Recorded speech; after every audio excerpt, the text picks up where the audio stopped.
Hello, everyone. My name's Deb Collins. I'm at the Gettysburg branch of the Adams County Library, and today I'm going to read to you a chapter called The Conclusion of the Story of the Hard Nut. Now you've come this far. I know you can make it with me to the end. I'm going to read another chapter later on too, and that'll be fun. But today I'm going to read you a story that I hope you have somebody to sit with and hold their hand, because there's a sad part. Somebody has a very bad accident. So sit back and relax, and let's listen to the rest of the story of the hard nut. My reading today is dedicated to my mom, who always made sure we learned the big words.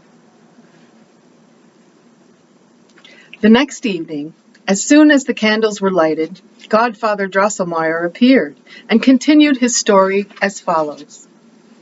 Drosselmeyer and the astronomer had been 15 years on their journey without seeing the least signs of the Nutcracker. It would take me a month, children, to tell where they went and what strange things happened to them. I must pass them over and commence where Drosselmeyer sank at last into despondency and felt a great desire to see his dear native city, Nuremberg. This desire came upon him all at once as he was smoking a pipe of tobacco with his friend in the middle of a great wood in Asia. "Oh, sweet city," he cried, "sweet native city, sweet Nuremberg! He who has never seen thee, though he may have traveled to London, Paris, Rome, if his heart is not dead to emotion, must continually desire to visit thee.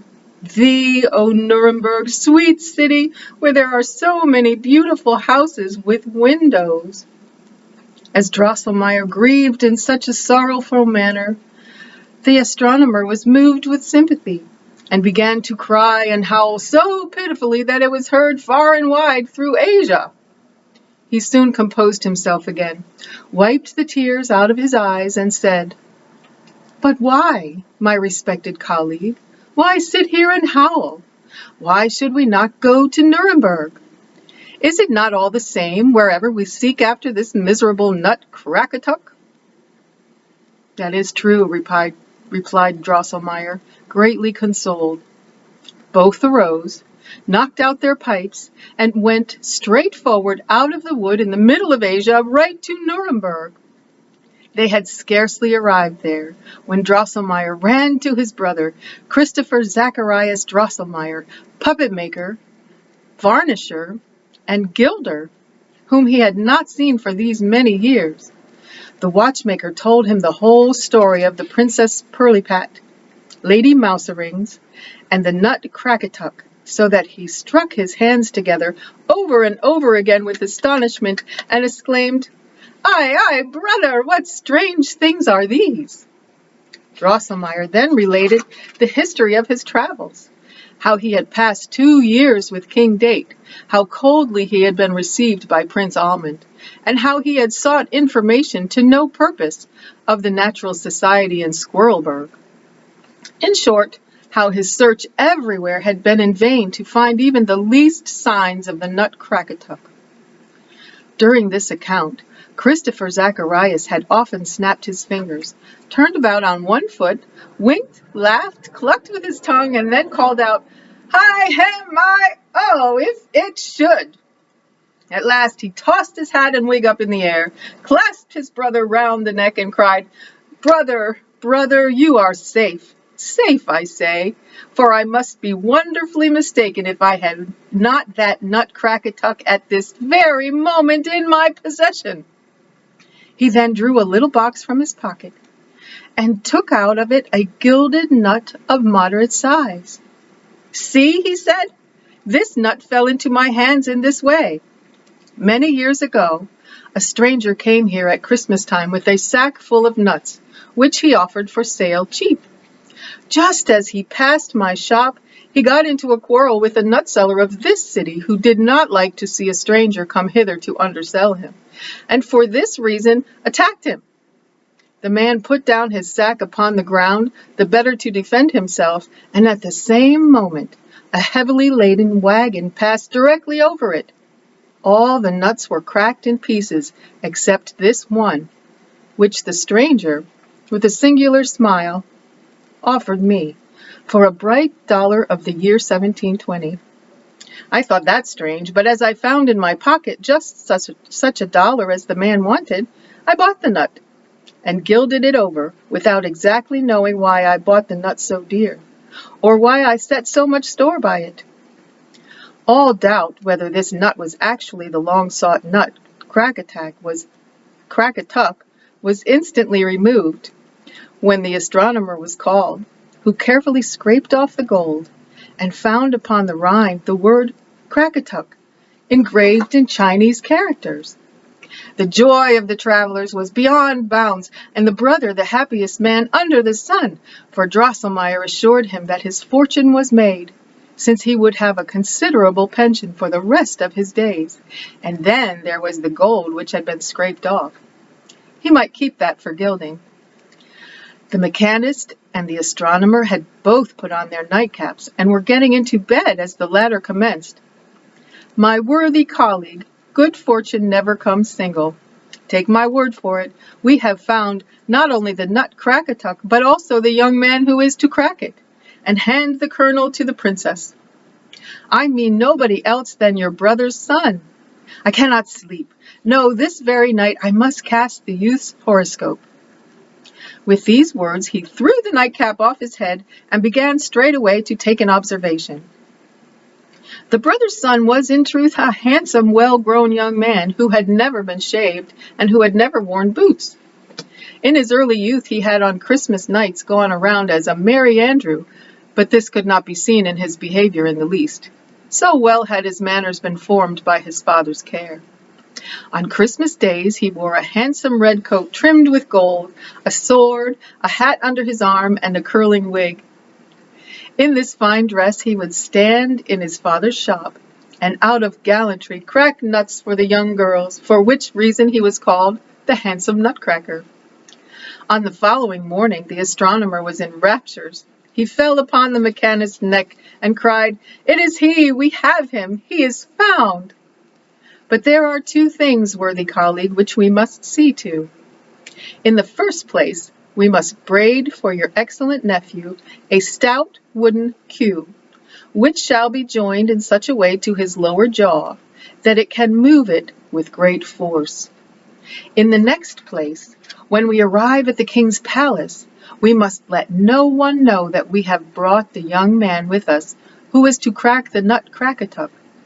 It is best that he should not be found for a long time.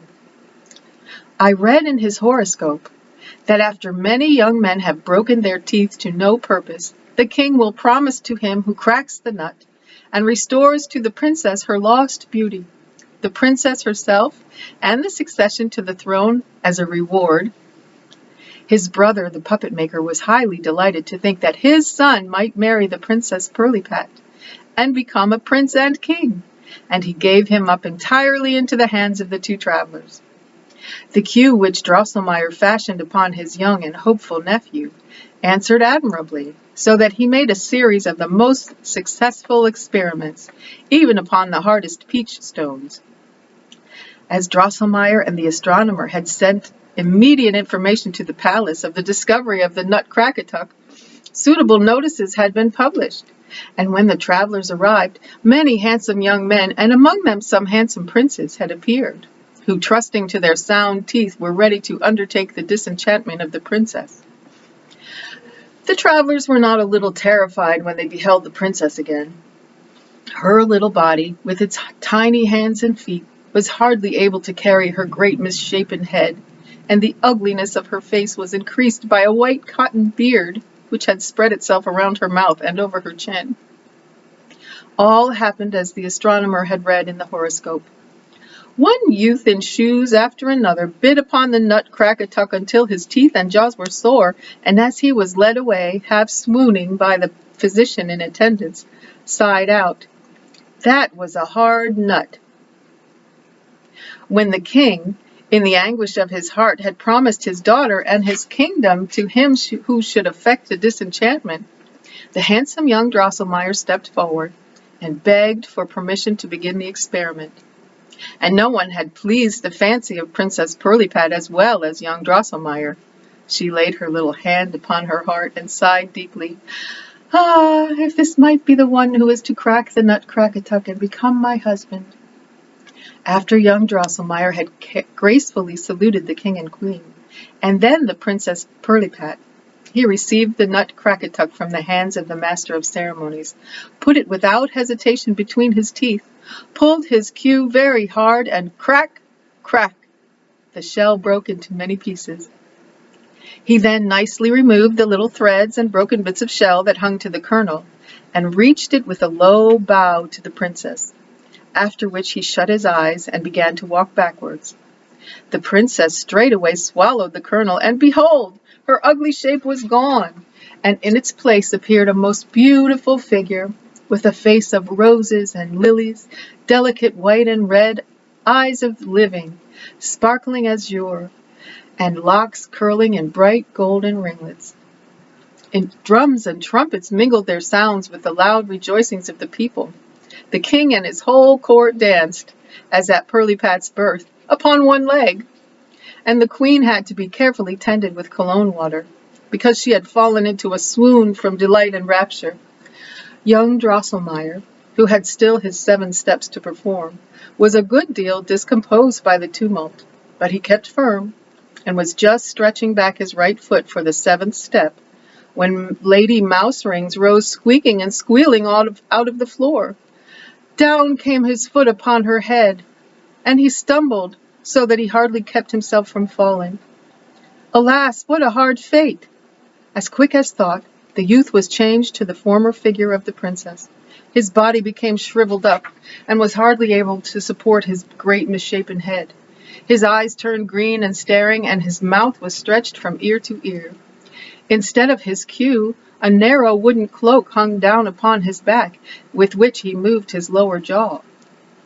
The watchmaker and astronomer were benumbed with terror and affright, while Lady Mouserings rolled bleeding and kicking upon the floor. Her malice did not go unpunished, for young Drosselmeyer had trodden upon her neck so heavily with the sharp heel of his shoe that she could not survive. When Lady Mouserings lay in her last agonies, she squeaked and whimpered in a piteous tone, "Oh, Crackatuck, hard nut, hi, hi, of thee I must now die. Kay, kay, sun with 7 crowns will bite, Nutcracker, at night. Hi, hi, kay, kay, and revenge his mother's death. Short breath. Must I? Hi, hi, die, die, so young? Kay, kay, oh, agony, squeak!" With this cry, Lady Mouserings died, and the royal oven heater carried out her body. As for young Drosselmeyer, no one troubled himself any further about him, but the princess put the king in mind of his promise, and he commanded that they should bring the young hero before him. But when the unfortunate youth approached, the princess held both hands before her face and cried, "Away, away with the ugly Nutcracker!" The court-martial immediately took him by the shoulders and pushed him out of doors. The king was full of anger because they had wished to give him a Nutcracker for a son-in-law, and he put all the blame upon the mechanist and astronomer, and banished them forever from the kingdom. This did not stand in the horoscope which the astronomer had set up at Nuremberg, but he did not allow himself to be discouraged.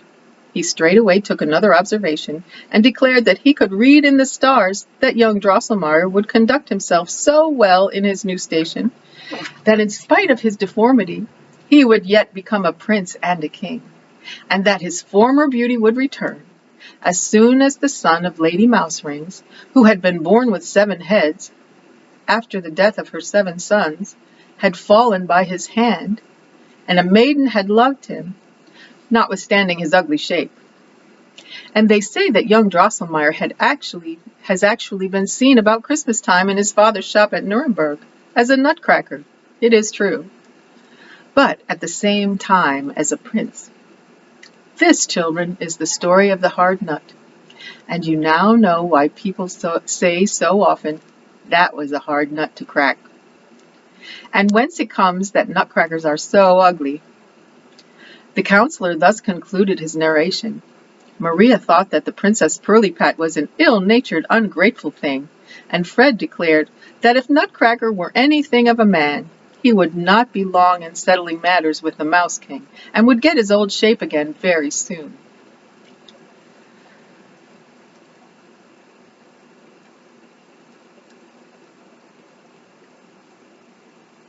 That's the end of that chapter. I was hoping there was more because I was really enjoying reading that to you. Well, someone will read you the next chapter, and I'll be back in a couple chapters later. I've had a lot of fun. I hope you have too. Bye now.